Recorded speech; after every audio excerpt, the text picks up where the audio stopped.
아버지 아마샤, 우시아의 아버지가 아마샤인데 이 아마샤가 갑작스럽게 죽잖아요. 어제 우리가 말씀 살펴봤지만 암살을 당합니다.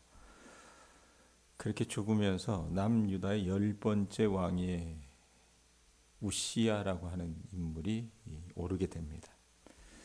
이 사람이 왕국을 통치한 날은 52년 정도였어요. 꽤 긴 시간입니다. 유다 역사에서 가장 악한 임금이었다고 하는 므낫세가 가장 길었고 그 다음이 우시아가 두 번째로 긴 다스림의 기간이었던 것 같습니다. 자, 그런데 역대기 이 기록자는 우시아를 어떻게 평가하냐면 4절 보세요. 뭐라고 얘기합니까? 4절에 보면 우시아가 그의 아버지 아마샤의 모든 행위대로 여호와 보시기에 정직하게 행했다라고 얘기합니다. 자, 우시아가 이렇게 하나님을 경외하며 영적인 멘토가 있었어요. 우시아에게 영향력을 미쳤던 인물이 누구냐면 거기 26장 5절인가요? 5절 한번 보세요. 뭐라고 얘기합니까? 하나님의 묵시를 밝히 하는 누구요? 스가랴라고 하는 영적인 멘토가 있었는데 이 스가랴의 가르침을 따를 때는 이 사람이 어떻게 해요? 군사적으로 성공하고 풍요로운 농업 소출에 있어서 풍요롭고 하나님께서 이 사람에게 놀랍도록 축복을 하십니다. 자, 5절 그 뒷부분에 보면 뭐라고 얘기합니까? 하나님의 묵시를 밝히 하는 스가랴가 사는 날에 우시아가 누구를 찾았대요? 하나님을 찾았고 그가 여호와를 찾을 동안에는 하나님이 어떻게 하셨답니까? 형통하게 하셨다라고 얘기를 해요. 그러니까 우시아는 이런 임금이었습니다. 전반기의 우시아는. 네? 자, 이 사람이 이렇게 나라를 위해서 안팎의 일들을 하는데 하나님께서 어떻게 해요? 그가 하나님을 찾았기 때문에 계속해서 성공을 가져다 주세요. 여러분, 이 남유다의 여러 왕들에게 있어서 이상이 되는 어떤 그 통치의 시기가 누구였냐면 다윗 다음에 솔로몬이었습니다. 그때는 전쟁도 없었고 나라가 가장 넓었을 때였잖아요. 그러니까 이 우시아도 왕으로서 이 남유다를 다스릴 때에 자기 조상 솔로몬 대의 영광을 되찾으려고 노력을 했어요. 그래서 어떤 일을 하냐면 이 블레셋에게 빼앗겼던 가드와 아스돗 같은 주요 성들을 공격해서 유다의 영토로 복속하고 땅을 확장시켰어요. 뿐만 아니라 남쪽으로 아라비아 사람들을 격파해서 시나이 반도 지역을 가로지르는 이 주요 무역로를 또 확보합니다. 그러니까 정치도 잘하고 경제도 잘하고 뭐 이런 우리식으로 얘기하면 이재명 대통령이 다른 대통령하고 다른 게 뭐냐면 이 사람이 수리에 박잖아요. 어렸을 때부터 수학을 잘했다 그러더라고요. 그러니까 뭐 주식을 뭐 5천 포인트를 찍느니 마느니 이게 자기 목적이라고 얘기를 하는데 그 수리에 밝기 때문에 모르는 사람보다는 그 부분에 있어서 탁월한 부분들을 나타내잖아요. 근데 우시아가 여러분 어때요? 정치도 잘하고 경제도 잘했다라는 얘기입니다. 자, 그렇게 보면 자, 하나님을 믿지 않는 사람들의 눈으로 보면 우시아는 능력자였습니다. 자, 그런데 그가 이렇게 성공의 대로를 걷게 된 것은 누가 그와 함께 하셨기 때문이에요? 하나님이 그와 함께 하셨고 하나님이 그를 도우셨기 때문에 그렇습니다. 이 우시아라고 하는 이 이름의 뜻이 뭐냐면 하나님이 도우셨다. 여호와는 나의 도움이시다. 이런 뜻이에요. 자, 이렇게 우시아는 솔로몬의 영광스러운 시대를 연상시키면서 열방으로부터 나라가 힘이 세니까 어떻게 해요? 주변 나라들이 조공을 가져다 바치고 그리고 우시아의 명성이 어디까지 펼쳐집니까? 8절 보세요. 8절 보면 암몬 사람들이 우시아에게 조공을 바치며 우시아가 매우 강성하여 이름이 어디까지 펼쳐졌대요? 애굽 변방까지 퍼졌다라고 얘기를 하는 거예요. 자, 이렇게 정책을 잘했어요. 대외 정책 못지않게 국내 정치도 아주 잘했었던 것 같아요. 그래서 양떼와 소떼를 위해 유대 광야에 무릉덩이를 만들고 산지에 왕실 포도원을 뒀습니다. 그러니까 백성들이 먹고 살게 했다 그 말입니다. 그리고는 이전의 왕들처럼 혹이나 전쟁이 있을 수 있으니까 전쟁에 나갈 상비군, 군대를 징집을 하는데, 그렇게 징집하고 나서 우시야 이전의 임금이 누구였어요? 요아스 때에, 이 요아스가 여러분 말년에 하나님 앞에 죄를 짓잖아요. 그래서 어떻게 합니까? 북이스라엘의 왕이 쳐들어와 가지고 이 사람을 볼모 잡아놓고는 이 남유다 예루살렘 성을 어떻게 회파했다 그랬잖아요. 수백 척의 성벽을 어떻게 다 무너뜨렸다 그랬잖아요. 자, 그걸 누가 다시 재건합니까? 우시야가 자기 아버지 때 그 수모를 어떻게 해요? 회복하는 거예요. 예루살렘 성벽을 강화하고 성벽 마루에서 화살을 쏘고 돌을 던지는 어떤 혁신적인 방어 무기를 구축하도록 명령을 해요. 자, 하나님께서 주시는 복이 우시야에게 임하고 하나님은 그에게 승리와 성공을 허락하셨던 거예요. 그게 어디 나오냐면 7절 한번 보세요. 우시야를 꾸밀 때에, 우시야를 표현할 때 7절에 뭐라고 얘기합니까? 자, 앞부분에 어떤 말이 있어요? 누가 누구를 뭐 했다 그래요? 하나님이 그를 도우사, 이 표현이 있어요. 하나님이 그를 도우사. 하나님이 그를 도우사 이방 족속이었던 블레셋 사람과 구르바알에 거주하는 아라비아 사람들과 마온 사람들을 치게 하셨다 그랬어요. 하나님이 우시야를 도우셨다 그럽니다. 그 다음에 15절 보세요. 15절 보면 또 뭐라고 말합니까? 또 예루살렘에서 죄지 있는 사람들에게 무기를 구원하게 하여 망대와 성곽 위에 두어 화살과 큰 돌을 쏘고 던지게 하였으니 그의 이름이 멀리 퍼짐은 이래놓고 어떤 꾸미는 말이 뒤에 따라 붙어요? 기한 도우심을 얻어 강성하여짐이었더라 라고 얘기합니다. 사람 눈으로 봤을 때도 이건 사람이 하는 일이 아니었다는 거예요. 그러니까 이 사람이 하는 모든 일에서 하나님의 기가 막힌 도우심을 그가 얻었기 때문에 강성해질 수 있었다라고 역대기 기자는 기록을 하고 있는 거예요. 자, 이렇게 자기 이름값을 했잖아요. 제2전반기에는 이 사람 여러분 이름의 뜻이 뭐라 그랬어요? 여호와는 나의 도움이시다, 힘이시다. 이 이름 뜻에 걸맞게 살아갔는데 전반기에는 안타깝게도 이 사람이 어떻게 합니까? 16절 보세요. 16절 보면 뭐라고 얘기합니까? 그가 어떻게 해짐에? 강성하여짐에 그의 마음이 어떻게 됐다 그래요?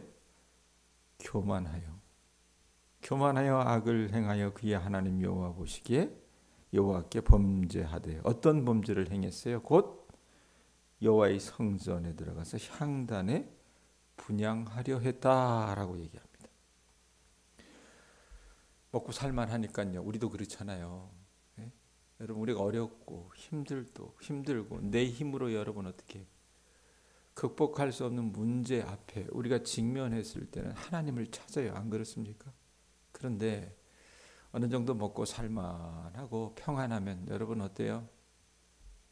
하나님을 잊어버리거든요. 이 우시야가 그랬어요. 우시야가. 자기가 강해지니까 그 자신을 강하게 하신 분이 하나님이었잖아요.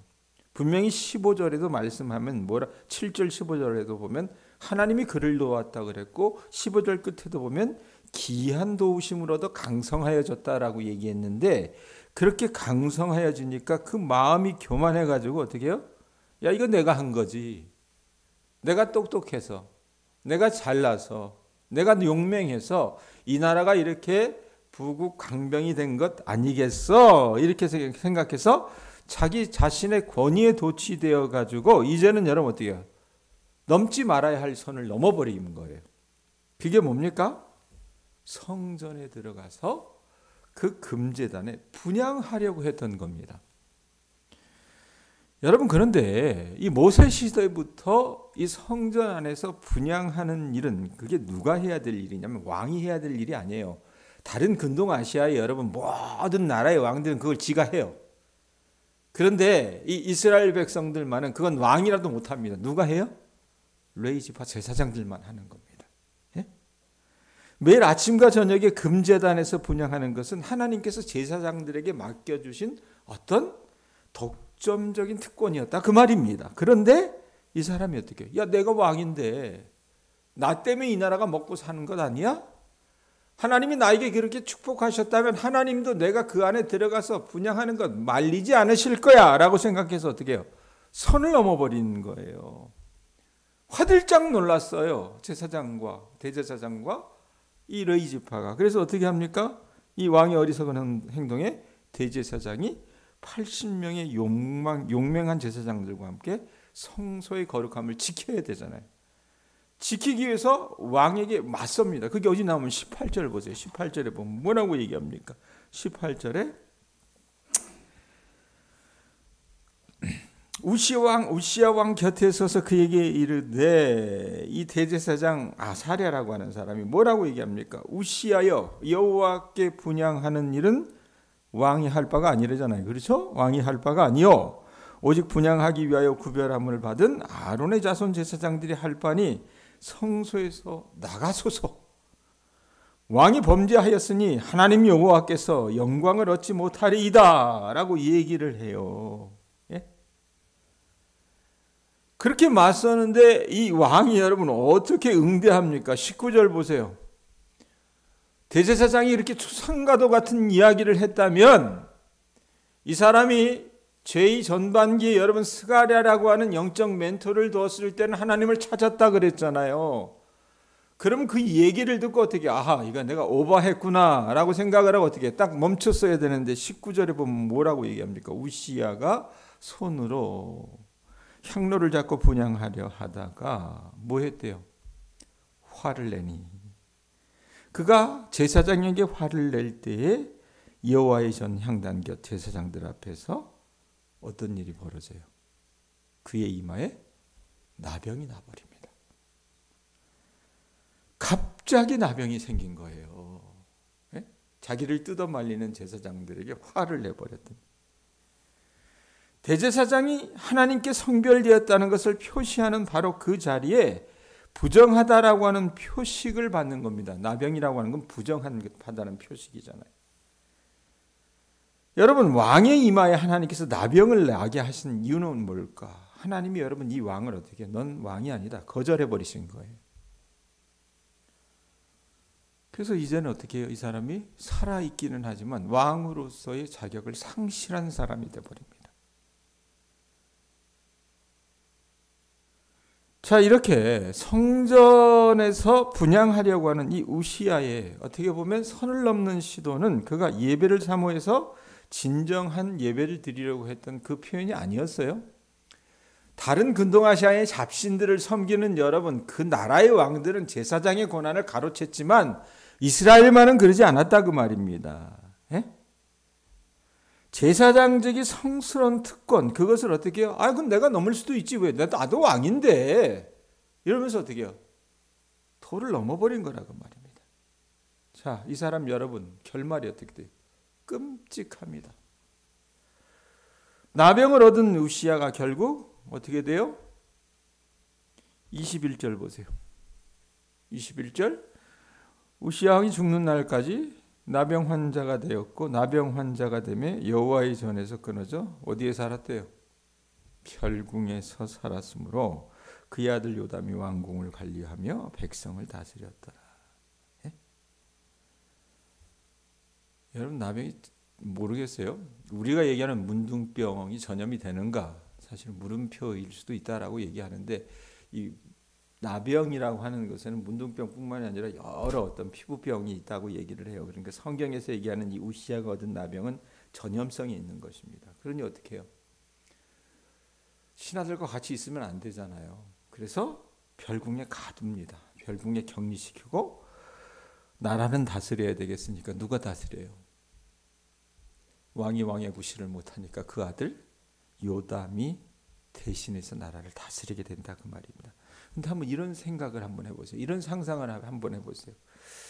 만약에 여러분 우시아가 여러분 이 남유다의 왕들 중에 죽을 병 걸린 사람이 우시야 하나가 아니었잖아요. 여러 사람이 있었어요. 그런데 그 죽을 병 앞에서 하나님께 매달렸던 히스기야 왕처럼 스스로 하나님 앞에 겸비하고 하나님을 그가 찾았다면 하나님이 그 병 고쳐주시지 않으셨을까요? 그런데 이 왕이 어때요? 이 기록만 가지고 보면 하나님 앞에 회개를 했어요, 안 했어요? 회개하지 않고 오히려 자기 멋대로 살다가 공동체에서 소외되어 가지고 부정하게 죽어요. 그렇기 때문에 이 사람이 여러분 어디에 묻힙니까? 왕의 묘실에 묻히는 것이 아니라 왕이 속한 묘지에는 묻히지만 왕들과 함께 묻히지는 못했습니다. 이게 불명예죠. 자, 이게 오늘 말씀의 내용이에요. 제가 지지난주인가 세미나 가기 전주에 우리 교우들과 수요일 저녁에 잠깐 나누면서 그런 얘기했어요. 동양교회 새벽마다 우리가 말씀을 읽어나갈 때 각 권의 성경책을 읽을 때 하나님께서 그 매 책마다 주시는 공통된 메시지가 있다 그랬습니다. 그래서 제가 역대하를 풀어나가면서 발견했던 건 뭐냐면 하나님을 신뢰하고 기도하라고 하는 메시지인 것 같다라는 표현을 했어요. 자, 그렇게 하나님을 신뢰하고 기도하는 인물들이 역대기에 여러 등장합니다. 그런데 오늘 우리가 살펴본 우시야는 안타깝게도 그 반대의 사람이었다는 얘기입니다. 앞은 잘했어요. 처음은 잘했어요.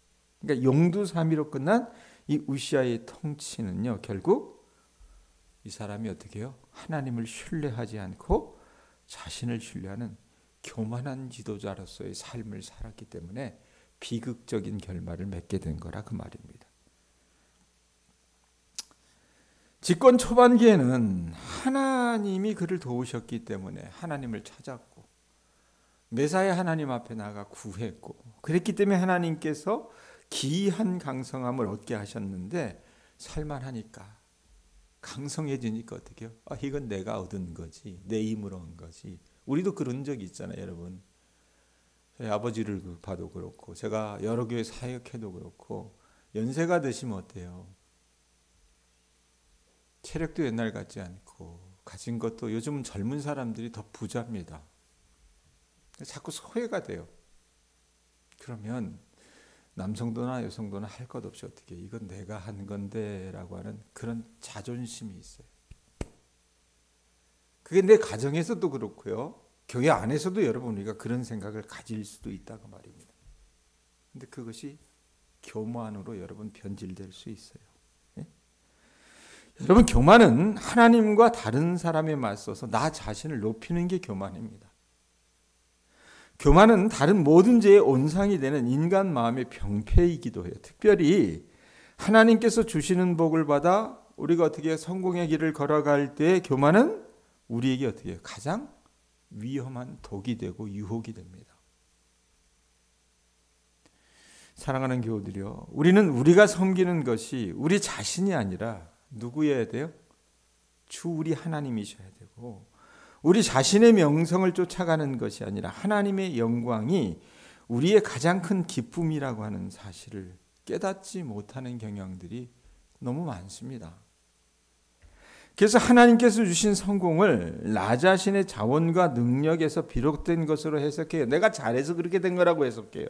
그래서 우리에게 은사를 주시고 부르셔서 주님을 섬기는 영광스러운 일을 주신 그 하나님과 상관없이 내가 어떻게 해요? 모든 것을 인정받고 독차지하려고 하는 경향이 인간의 마음속에는 내재되어 있다 그 말입니다.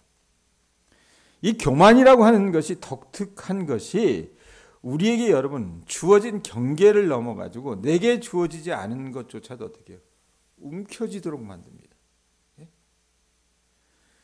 여러분 우시야 아버지가 누구였다 그랬어요? 어제 아마샤라 그랬어요. 아마샤 아버지가 누구예요? 요아스. 요 소위 말하면 할아버지, 아버지, 그다음에 아들 우시야에 이르기까지 이 3대의 여러분 공통된 제약이 뭔지 압니까?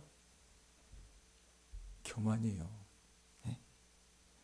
그런데 이렇듯 우리도 우리 자신을 여러분 때로는 어떻게 합니까? 과신할 수 있습니다. 그래서 하나님께서 누군가를 통해서 말씀하시는 그 다른 사람의 지혜로운 조언에 귀를 기울이지 않을 때가 있다고 말입니다. 하나님 찾지 않을 때가 있다고 말입니다. 그러므로 여러분 기억하실 수 있기를 바랍니다. 지도자로 섬기는 모든 특권을 받은 사람이 하나님 나라에서 위대함에 이르는 길은 여러분 뭡니까? 나를 드러내는 겁니까? 그게 아니라 오직 겸손을 통해서만 가능하고, 지도자의 가장 중요한 자질은 여러분 어디에서 나옵니까? 경건함에서 여러분 나옵니다. 우리는 우리 자신의 마음을 지키고 성공의 원천이요 결정자이신 하나님과 그 교제, 그 사귐만에 머무르려고 여러분들이 애쓰셔야 돼요. 새벽 시간이 그런 시간이 되셔야 된다 그 말입니다. 우리가 매일 하나님을 의지할 수 있는 가장 소중한 방법 중에 하나는 뭐예요? 유다의 선한 왕들로 평가받는 그런 임금들처럼 여러분 어떻게 이 새벽에 나오셔서 부족한 설교자를 통해서 들려주는 그 메시지를 여러분들이 어떻게 해요? 읊조리시면서 묵상하시면서 여러분의 삶에 적용해 보시는 거라 그 말입니다. 여러분 성경적인 섬김의 모본은 누굽니까? 예수님이에요. 예수님은 자기 목숨을 많은 사람의 대속물로 주시기 위해서 하나님이신 그분이 어떻게 해요? 신이신 그분이 사람의 몸을 입고 친히 이 땅 가운데 오셔서 섬기셨습니다. 그것도 아낌없이 자기를 들여 헌신하셨으며 목숨까지도 희생하시면서 순종하셨다 그 말입니다. 그리고 주님의 그 모습은 여러분 이제 우리가 본받아야 될 모본이 됐다 그 말입니다. 자, 역대하를 읽어나가면서 제가 적용한 것은 하나님을 신뢰하며 기도하기라 그랬어요. 예? 하나님을 신뢰하며 기도하기에 오늘 적용은 뭐냐? 내가 어느 때 하나님을 신뢰하지 못하고 기도하지 않는가? 내가 교만해지면 여러분 어떻게 해요? 하나님 신뢰하지 않아요. 기도도 안 합니다. 그렇기 때문에 여러분들이 오늘 하루도 이 주신 말씀을 묵상하며 겸손한 자리로 나가서 우리 예수님이 그러하셨듯이 섬기며 순종하며 살아가는 우리 동양교회 가족들 될 수 있기를 주님의 이름으로 축원드립니다. 저는요 우리 동양교회 새벽을 지키는 우리 교우들에게 하나님께서 이 우시아의 전반기에 함께 하셨던 것처럼 하나님이 여러분들에게 강성함을 주시고 형통함을 주시기를 원합니다. 그러려면 어떻게 하셔야 돼요? 말씀을 여러분의 벗을 삼으셔서 어떻게 하나님을 날마다 새벽마다 찾아 나가실 수 있는 우리 교우들 되셨으면 좋겠습니다. 기도하겠습니다. 하나님